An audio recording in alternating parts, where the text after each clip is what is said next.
Hello guys, welcome to my YouTube channel. तो आज का जो हमारा टॉपिक है वो है फ़िनॉल की अम्लता पर प्रतिस्थापनों का प्रभाव। इससे पहले जो हमने फ़िनॉल के एसिडिक नेचर थे उनको देख लिया था, और जो आपका अल्कोहल और फ़िनॉल में अम्लता की तुलना थी उसके बारे में भी हमने देख लिया था। तो जिसने भी उस टॉपिक को नहीं पढ़ा है एक बार उसको देख लीजिए, उसके बाद ही आपको ये अच्छे से समझ में आएगा। तो आज हम देखते हैं फ़िनॉल की अम्लता पर प्रतिस्थापनों का प्रभाव कि किस प्रकार से प्रतिस्थापनों का प्रभाव अम्लता पर पड़ता है, किस प्रकार से फ़िनॉल की अम्लता घटती व बढ़ती है। तो देखिए क्या होता है, यदि फ़िनॉल की एरोमेटिक रिंग पर कोई प्रतिस्थापी समूह जुड़े होते हैं तो फ़िनॉल की अम्लता परिवर्तित हो जाती है।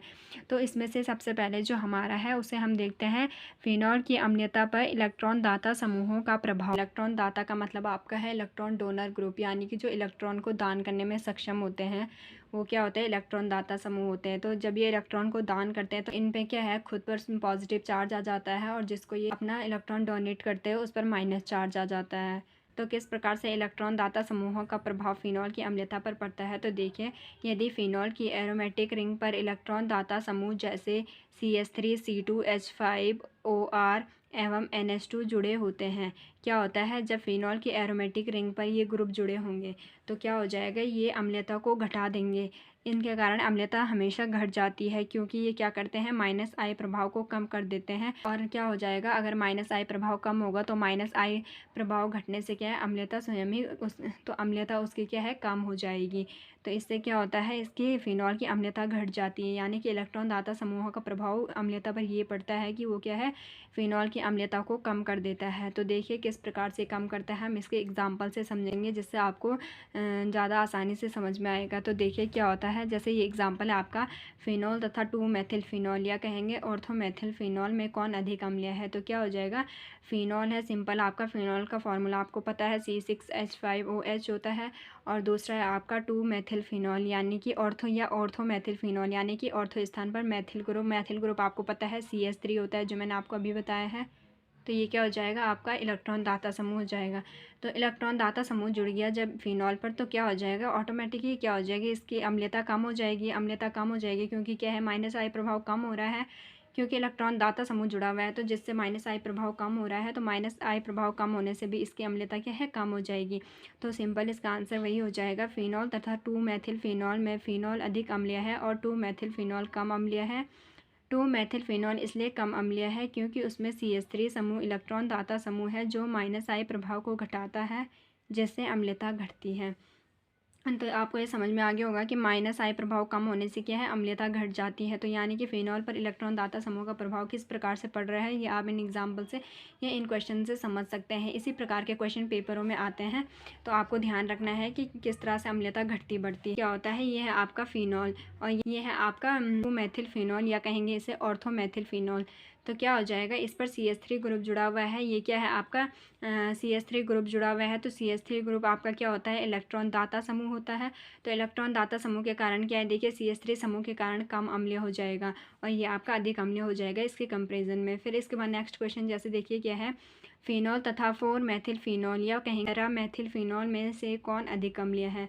तो उसमें भी सेम, इसमें भी सेम हो जाएगा, फ़िनॉल तथा 4 एथिल फ़िनॉल में, क्योंकि देखिए फ़िनॉल और इस पर 4 एथिल फ़िनॉल या कहेंगे पैरा एथिल फ़िनॉल, यानी पैरा स्थान पर इसका क्या है, एथिल ग्रुप जुड़ा हुआ है। देखिए ये यहाँ पर एथिल ग्रुप जुड़ा हुआ है, तो इसमें भी क्या हो जाएगा, सिंपली जब एथिल ग्रुप जुड़ा हुआ है, ये इलेक्ट्रॉन दाता समूह है, तो ये क्या कर देगा, इसकी अम्लता को कम कर देगा और इसके कारण क्या है, फ़िनॉल अधिक हो जाएगा और ये कम हो जाएगा। तो वही यहाँ पर लिखा हुआ है, फ़िनॉल तथा 4 एथिल फ़िनॉल में फ़िनॉल अधिक अम्लीय है तथा 4 एथिल फ़िनॉल कम, क्योंकि 4 एथिल फ़िनॉल में C2H5 समूह इलेक्ट्रॉन दाता समूह है जो माइनस आई प्रभाव को घटाता है, जिस कारण अम्लता घटती है। तो ये आपको समझ में आ गया होगा किस प्रकार से इलेक्ट्रॉन दाता समूह का प्रभाव फ़िनॉल की अम्लीयता पर पड़ रहा है। इसके बाद हम जो नेक्स्ट पढ़ते हैं इसमें वो है आपका इलेक्ट्रॉन ग्राही समूह का अम्लीयता पर प्रभाव, यानी कि जो इलेक्ट्रॉन एक्सेप्टर ग्रुप होते हैं उनका क्या है, फ़िनॉल की अम्लीयता पर किस प्रकार से प्रभाव पड़ता है। तो इसमें क्या होता है, यदि फ़िनॉल की एरोमेटिक रिंग पर इलेक्ट्रॉन ग्राही समूह, अब आपको पता होगा इलेक्ट्रॉन ग्राही समूह कौन से होंगे, जो क्या है, इलेक्ट्रॉन दाता के द्वारा दिए गए इलेक्ट्रॉनों को क्या है, अपनी ओर आकर्षित करेंगे, यानी कि इलेक्ट्रॉन को अपनी ओर खींचते हैं, जिसके कारण इन पर माइनस चार्ज आ जाता है। तो ये क्या है, इलेक्ट्रॉन ग्राही समूह है, इनमें क्या है, माइनस चार्ज अधिक होता है, जैसे NO2CN X का मतलब है आपका हैलोजन।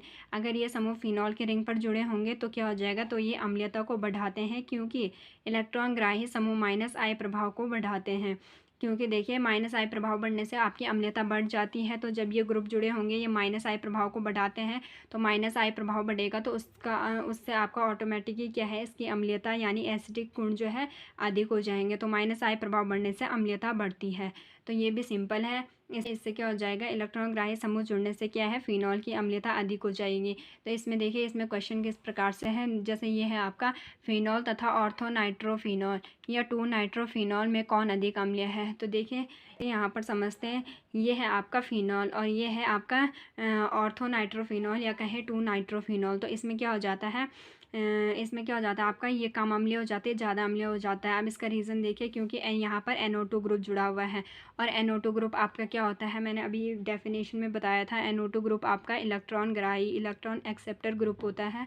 तो क्या हो जाता है, NO2 ग्रुप जुड़ने से क्या है, इसकी अम्लीयता बढ़ जाती है, क्योंकि ये इलेक्ट्रॉन ग्राही समूह है। फिर इसके जुड़ने से अम्लीयता क्यों बढ़ेगी, क्योंकि ये क्या है, माइनस चार्ज को बढ़ा देता है, यानी -I प्रभाव को बढ़ा देता है।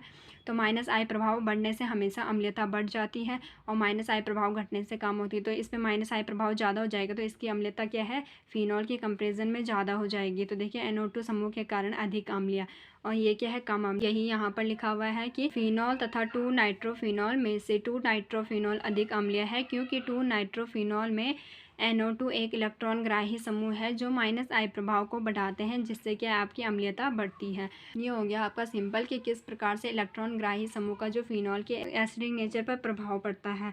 फिर इसके बाद नेक्स्ट क्वेश्चन देख लीजिए, यहाँ पर एक और है कि 4-क्लोरोफिनॉल एवं फिनॉल में से कौन अधिक अम्लीय है।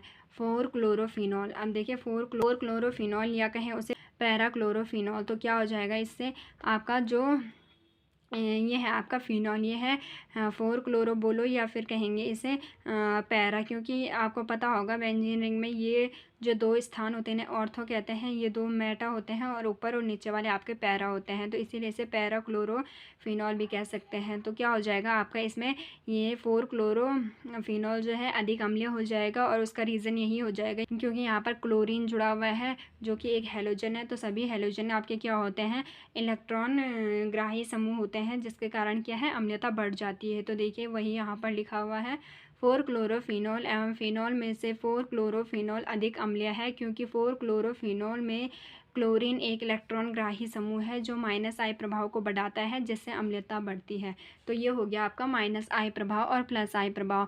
-I प्रभाव और +I प्रभाव आपको ध्यान रखना है कि किस प्रकार से इनसे क्या होती है, अम्लीयता बढ़ती है और किससे घटती है। और इसमें देखिए एक चीज़ और ध्यान रखनी है, इसमें अगर क्या होगा, आपके पास कभी आ गया कि अगर आपके पास यहाँ पर भी क्लोरीन जुड़ा हुआ है, यहाँ पर भी क्लोरीन जुड़ा हुआ है, यानी कि यहाँ पर भी आपका क्या हो जाएगा, इलेक्ट्रॉन ग्राही समूह जुड़ा है, यहाँ पर भी इलेक्ट्रॉन ग्राही समूह जुड़ा हुआ है। तो आप कैसे पता करोगे कि इन दोनों में से कौन अधिक अम्लीय है, क्योंकि देखिए यहाँ पर भी क्लोरीन है, अगर दूसरा बनाएंगे उस पर भी क्लोरीन होगा, बट वो ऑर्थो स्थान पर होगा और ये वाला आपका पैरा स्थान पर है। तो आप कैसे पता करोगे कि इनमें से कौन अधिक अम्लीय है। तो इसमें क्या होता है, जब इलेक्ट्रॉन ग्राही समूह जुड़े होते हैं तो इसमें आपको एक कॉन्सेप्ट ध्यान रखना है कि किस प्रकार से होता है।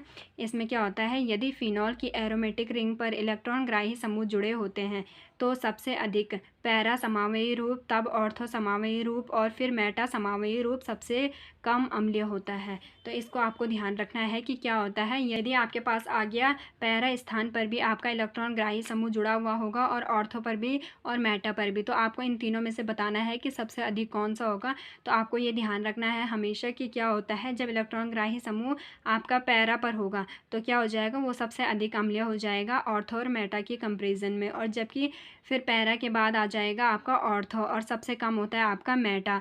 तो इसको आपको ध्यान रखना है कि अगर सेम ग्रुप जुड़े होंगे तो इनमें से कौन सा अधिक होगा और कौन सा कम होगा। ये हो गया आपका क्या, इलेक्ट्रॉन ग्राही समूह का प्रभाव। देखिए जैसे यहाँ पर है, यहाँ पर आपके तीनों पर NO2 ग्रुप जुड़े हुए हैं, यानी कि इलेक्ट्रॉन ग्राही समूह जुड़ा हुआ है। तो देखिए यहाँ पर NO2 ग्रुप जो है वो क्या है, पैरा स्थान पर जुड़ा हुआ है और यहाँ पर ऑर्थो पर और यहाँ पर मेटा पर जुड़ा हुआ है। और यहाँ पर कोई भी ग्रुप नहीं जुड़ा हुआ है। तो ये तो हो जाएगा सिंपल, ये तो काम हो जाएगा, क्योंकि इलेक्ट्रॉनग्राही समूह जिस पर भी जुड़े होंगे वो तो अधिक हो जाएगा। तो इनमें से भी फिर और अधिक बताना है कि तीनों पर तो इलेक्ट्रॉनग्राही समूह जुड़े हुए हैं, फिर भी इनमें से जो सबसे अधिक होगा तो क्या होगा, सबसे अधिक पैरा स्थान वाला होगा, फिर ऑर्थो वाला होगा और सबसे कम मेटा वाला होगा। तो ये आपको ध्यान रखना है। तो देखिए अम्लता का घटता हुआ क्रम, पैरा सबसे अधिक, उसके बाद ऑर्थो और मेटा सबसे कम होता है।